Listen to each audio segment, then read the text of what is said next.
You gotta hit the button. I'm leaving meeting. All right, welcome. I appreciate you tuning in to I Still Do, the podcast that is all about marriage. And here with me today are two dope individuals. Yes, they are extremely handsome. That's because they related to me, of course.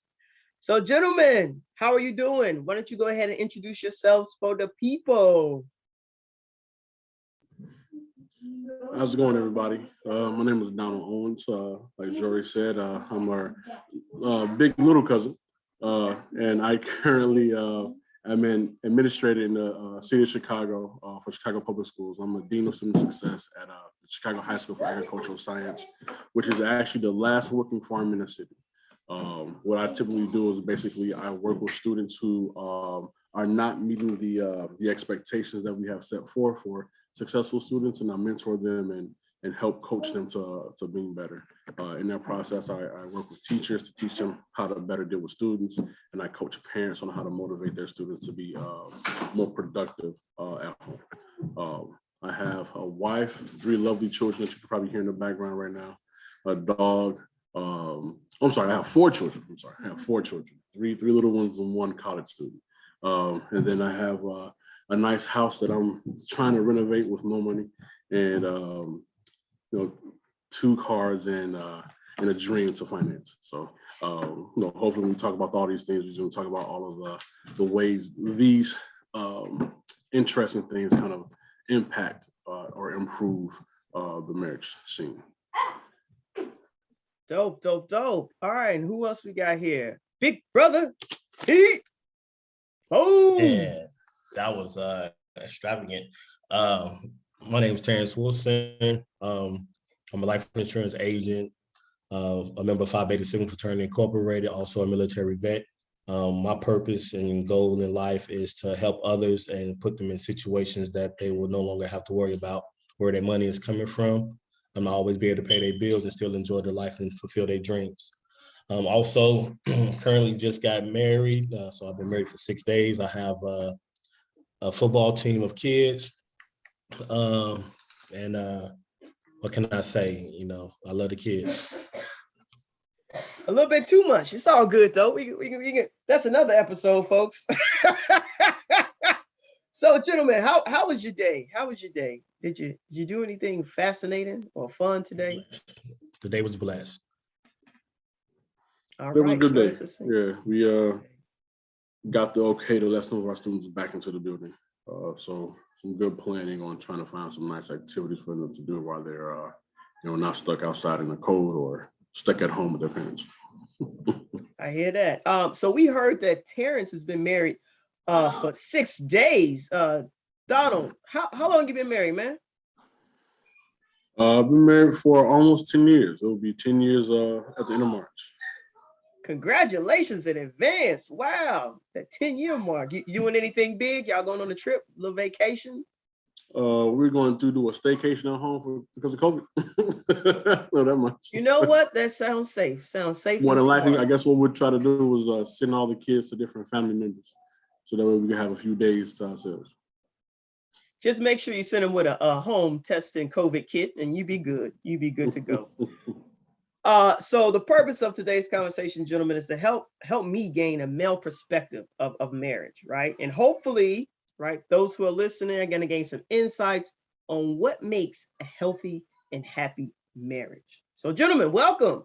No pressure. People actually might be looking to you to gain some wisdom. So, y'all up for that? Y'all good? All right, I got a thumbs up and I got a head nod. Great.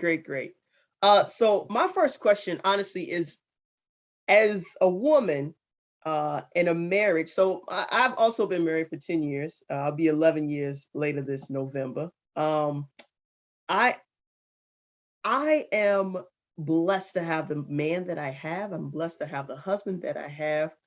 But everybody's not as blessed as me, right? Everybody doesn't have what I have. But my hope and my goal by the end of this session is to kind of help set the stage that if you have a good foundation, you have a solid foundation, it doesn't really matter in terms of the the mixture of humans, right? The personalities that are getting together, you can make pretty much anything thrive as long as you set a dope foundation. So my first question is it super important for the man in the relationship to set the example?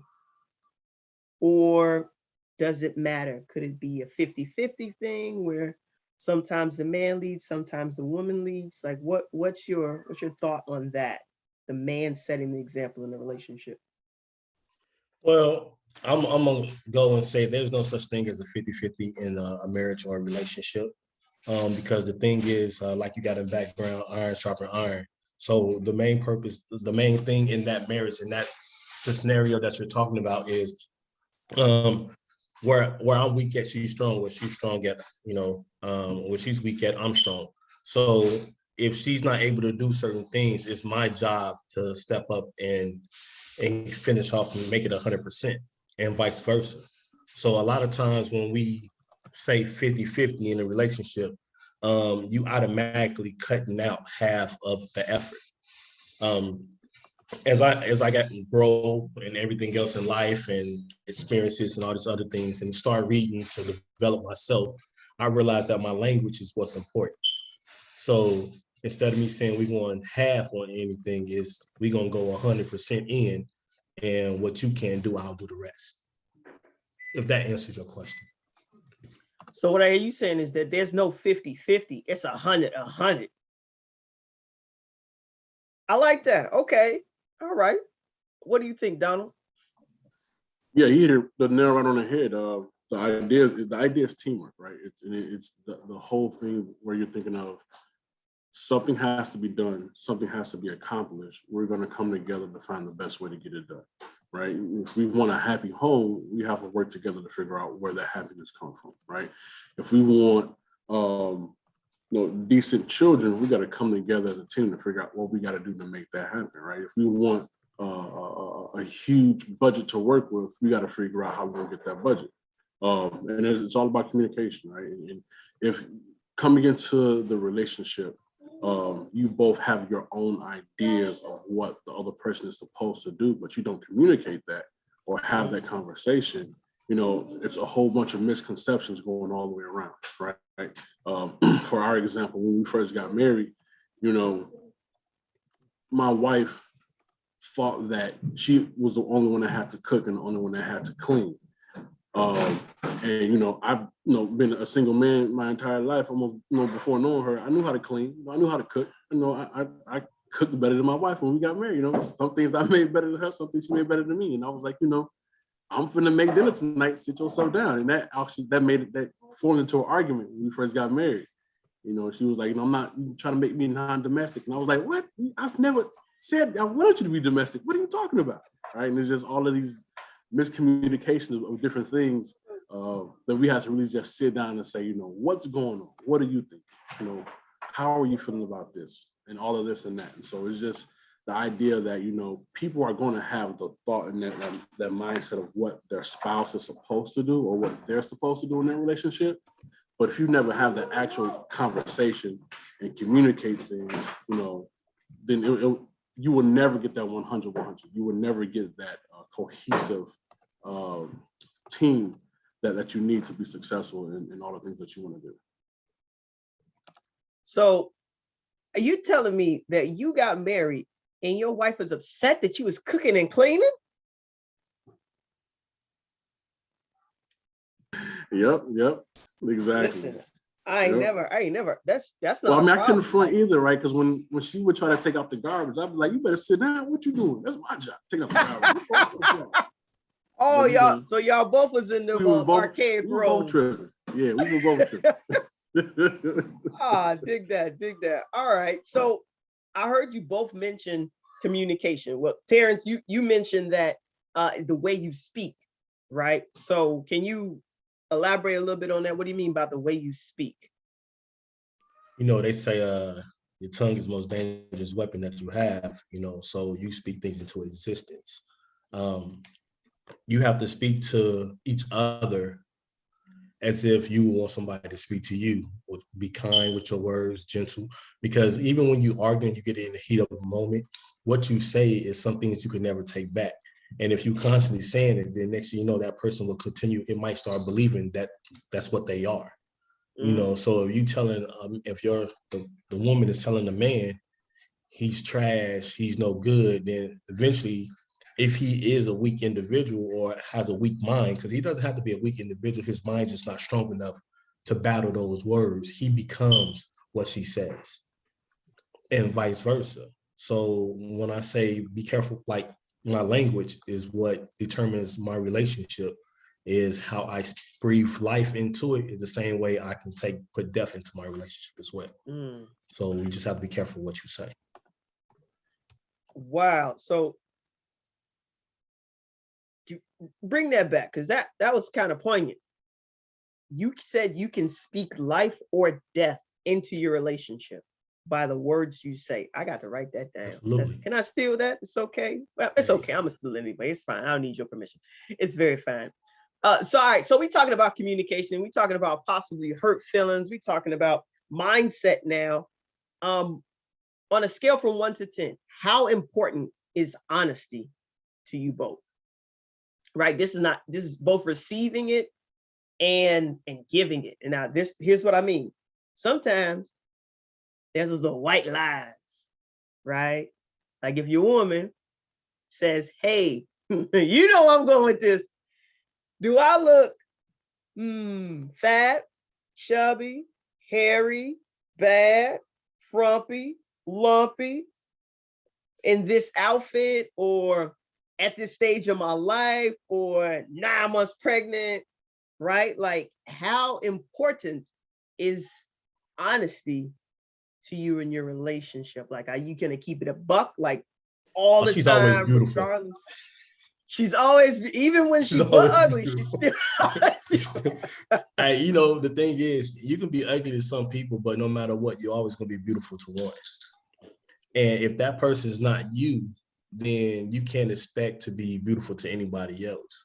So regardless of how I see her, she has to know that she's beautiful. And regardless of how I see myself, well, how she see me, I have to know that I'm handsome, or I'm a black god, or whatever it may be. You know what I'm saying? Like these are things. The honesty is definitely important, but sometimes the honesty is just a person's opinion. It's not a fact. It's not a truth. It's just an opinion. Do I look fat in that? I don't know. Do you? I mean, I can hit her with another question. You know what I mean? But it's really, I mean, I'm on something totally different. So it's just right now. Yeah, you a slick one, man. He just got married. No. Yeah, you can't talk to a newlywed about honesty. So my take on that is, before you ask the question, you know, is it okay for the spouse to tell the truth? You got to ask the question, am I okay handling receiving the truth? Because there are going to be a handful of times where you do ask your spouse a question and you will get the truth. And your response to that truth is going to dictate how they handle those lies or those opportunities to lie moving forward, right? So like those little conversations where, you know, the wife is like, do I look like I'm gaining weight? And if the man is like, yeah, you put on some pounds, and she reacts in a way that's aggressive and, you know, that's crazy out there, I can promise you in the future, she asks that question, no, but you look fantastic. Well, girl, what you talking about? Girl, stop playing. Come on now. Stop. Really, you lost weight. Right? But if the question is asked and then it's received as a way of truth, you know, out of love, and you handle it in a way where you address what was asked instead of addressing the person who gave the truth, then it opens up the relationship to be more on that truthful level. You know, like, so I remember one time telling my wife that, you know, what she made for me one time, it didn't really taste the best. You know, she stopped cooking for me. So therefore I'll just all I did was, just little suggestions here and there, you know, but you know, it's fantastic. It's the best thing in the world, man. Keep it going. I like to add to that, man. That's real how you receive it. So for me and Chelsea, like I said, we've been friends for 8 years prior to us getting into a relationship. And we also a business partner. So we've been business partners for the past 2 years, going on 3 years come September. So one of the things that we established was the levels of communication. So a lot of times I talk to her as a friend. And sometimes friends get away with saying things that a spouse or a significant other can't say. And then I also talk to her as a business partner, which is totally separate from the friend and the significant other, now the spouse. So it has to, that person has to be able to receive, like Donald said, it has to be able to receive it in that way. So I always, when I go to talk to her, if a friend or business partner, it's always, hey, I'm coming at you as your business partner right now.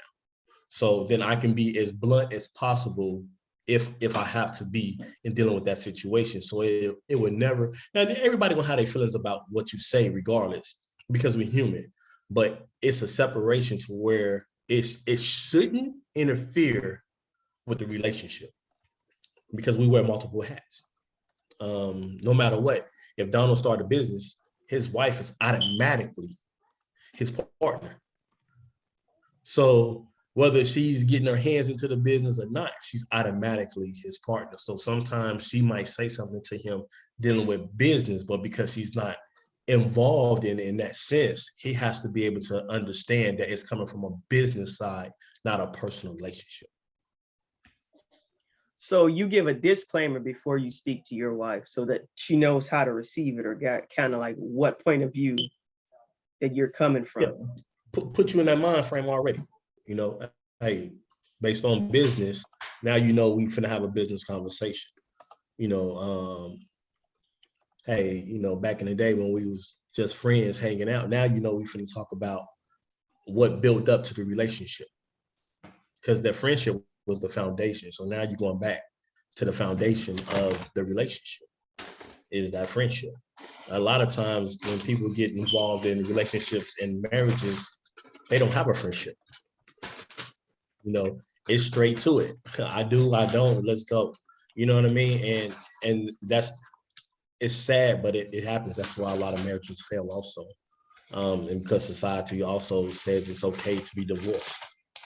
You know, and that's not true either, but that's a different topic for another day. Indeed. So I heard how long Terry was involved with his wife in terms of the friendship prior to marriage. How long did you date your spouse, Donald? Like you guys start off as friends, or you saw her from across the room and you was like, yeah, boy. Yeah, we dated for 2 weeks and then got married. No. It was a short courtship. I hope you're joking. It was a short courtship. We dated for 9 months, then I proposed. And then at the 1.5 year mark, we ended up getting married. So it was one of those, you know, I like you, I want you, I'm gonna have you. All right. I like you and I want you. Caveman status. Got you. Yeah. I like Bunga. Yep. Okay, so if you were friends before you were married, my question is it hard for men to be vulnerable? And if so, why? Right? Because you guys were both friends before you actually got married. So before you said I do, you was like, hey, what's up, homie? How you doing? Right? Except, I don't know, Donald sounds like he was like always plotting from jump. Like, hey, yeah, that girl is mine. Like, right? So is it difficult for men to be vulnerable, right? Like to express those things, those secret thoughts? Because again, you started off as friends. Friends, they definitely do talk a lot different, unfortunately, than spouses. It shouldn't be the case, right? But you get to a certain point and it you know, you start maybe shifting your language or maybe saying things in a different way. And it could be because of those things that Donald spoke about, right? You've taken the opportunity to kind of shift the truth a little bit because of previous responses, because of the way that they reacted in the past. Now the way that you come at them, the way that you speak to them is now a little different. So is it difficult for men to be vulnerable, right, in that way in their marriage? 100%. It's difficult for men to be vulnerable, period. Marriage or not, that's not going to change anything. And kind of like I said previously, in any relationship, you're going to get one or two different opportunities where you're going to see the man put himself in a position to be vulnerable in front of you as a test. And depending on how you respond is going to determine, what the outcome is for the rest of the relationship. Now, through proper counseling and restorative stuff, you can get back to that point. But, as a woman, you have to understand that, you only have a few times to get what you really want from this man, depending on your reaction. Right. If you want the husband yours to be able to open up to you and to be vulnerable with you and to talk to you about what's going on, you have to allow him to do that when he does it. And if you shut him down when it happens, it's never going to happen again. And I can promise you that it's you have now become a place where he doesn't feel secure sharing that emotional side. And it's going to either come out, with a close friend or a coworker or whatever. He's going to find it somewhere else. It just won't be at home with you. So not to say it will never happen again, but you have to realize if you're seeing that in your spouse, then 100% you have missed the opportunity either while you were dating or in the marriage to receive him when he was at that point, and you didn't see the clues. And you kind of failed that test.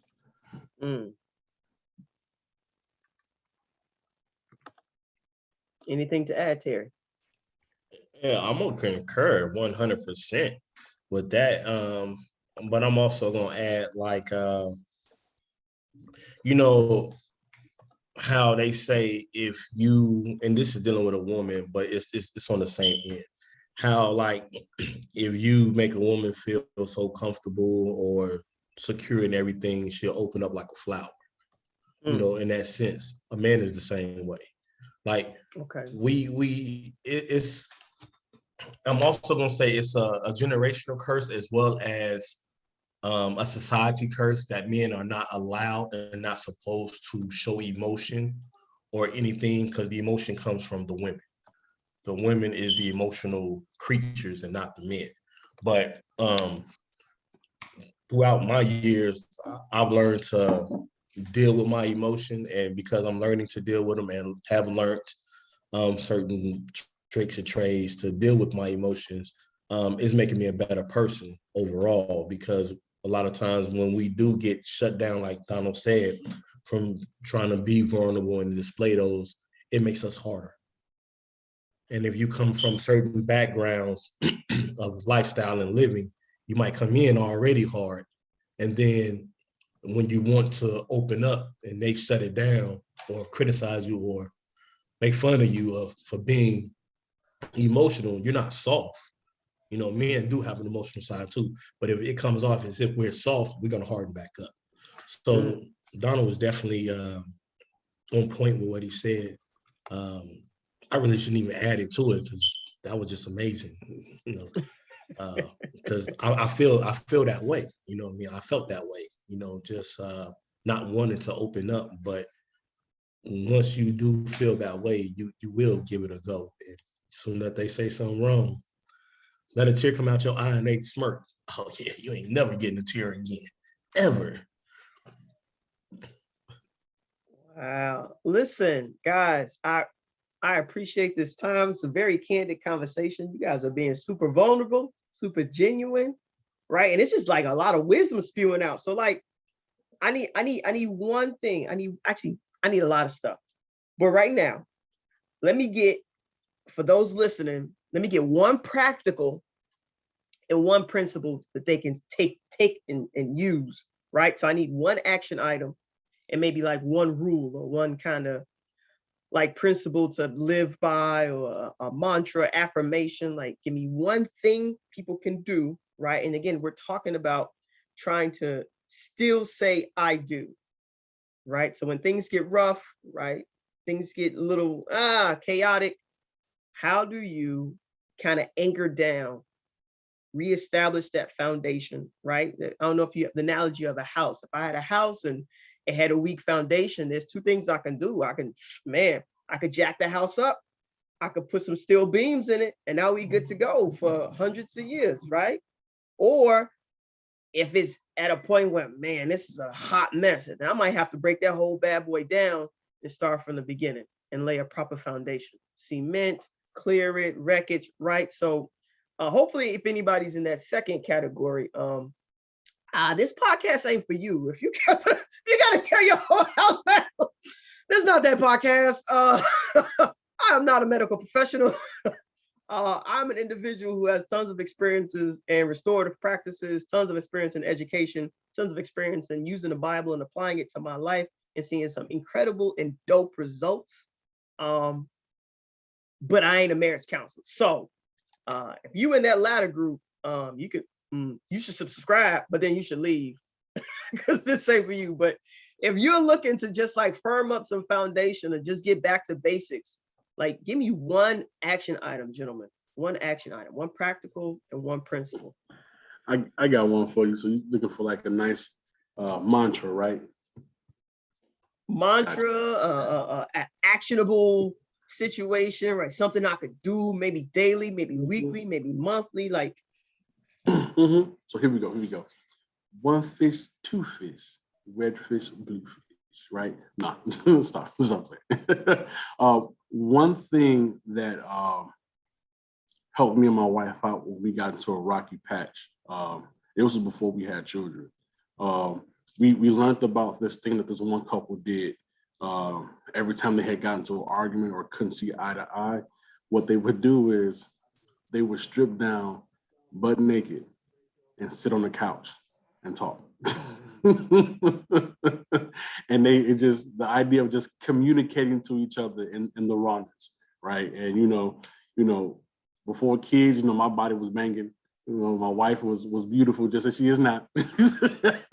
And it was just, it was impossible to still be upset and mad, but we wanted to please each other and have those conversations. But my thing is communication is key, and it was fun that you brought up the house analogy because, no matter what you do in a house, building it from the ground up, communication has to happen. Even when you got to tear it all the way down, communication has to happen in the tearing down process, right? Through the blueprints, having the right materials, knowing where everything goes. If something goes up wrong, you communicate to bring it down and put it back up again. So, even if this is not for you, go find somebody to help you communicate and figure things out, right? And that was the thing for us. We based our relationship now on communication. And it's funny because it took us 8 years to figure out how to have a healthy argument with one another and to understand, what were our triggers in those arguments, right? Like for me, I hate when I don't like being told what I did when I know I ain't do it, right? So she had to learn how to communicate what she was feeling without communicating what she thought I did, right? And I had to learn to watch my tone. Like, 9 years in, I still don't really know what she means about my tone, but I know it's somewhere around that where the lens where I gotta talk slow and talk low. You know what I mean? I had to fake it till I made it. So communication is key all the way around, not just the words you use, but how you do it. So I want to summarize what I just heard. You have an argument or can't see eye to eye. Sit on your couch, bucket naked, next to your spouse, and talk it out. Okay, did this make sense why you have so much children's and whatnot happening? And remind me not to sit on your couch when I come back anymore. And so communication is key. So that's the principle. Communication is key. When in doubt, talk it out. All right, love that. Terrence, what you got for the people? Man, mine is it's simple. Love yourself is the foundation of everything. Of course, God is first, but just love yourself, because the thing is if you love yourself and respect yourself enough, you're gonna respect your mate, and you're gonna love your mate. You're gonna give her all of you or give him all of you, because of the fact that you love yourself. A lot of people who don't love themselves can't properly love the next person the right way because they don't know how to love themselves. So that's gonna be my thing is, and they say love is an action as well. I don't know, but you can show it, you can say it. So it's all of those, whatever they call them, verbs, adverbs, nouns, all that good stuff. It's just one of the words that can be used and to display everything. So my suggestion to anybody who decide to step into the realm of marriage or already in that marriage stage and want to still say I do, love yourself. Just love yourself, because once you love yourself, you definitely will love her. All right, so I like to summarize things. This is how I communicate. I summarize it so I make sure that I understood what was said to me and I reciprocated back. So self-love and self-respect is important, and without it, you won't be able to love your mate. So if I'm not a whole person, I can't love you wholly. All right, you like that? Exactly. Yeah, that's fire. It's just coming off the top. It's just coming off the top. It's like freestyling. All right, gentlemen, thank you guys so much. I appreciate your time. Look, that's it for us over here at AZ. Iron sharpens iron, right? And remember, folks, say I do, even when you feel like you don't. I'm J1 Love. Peace.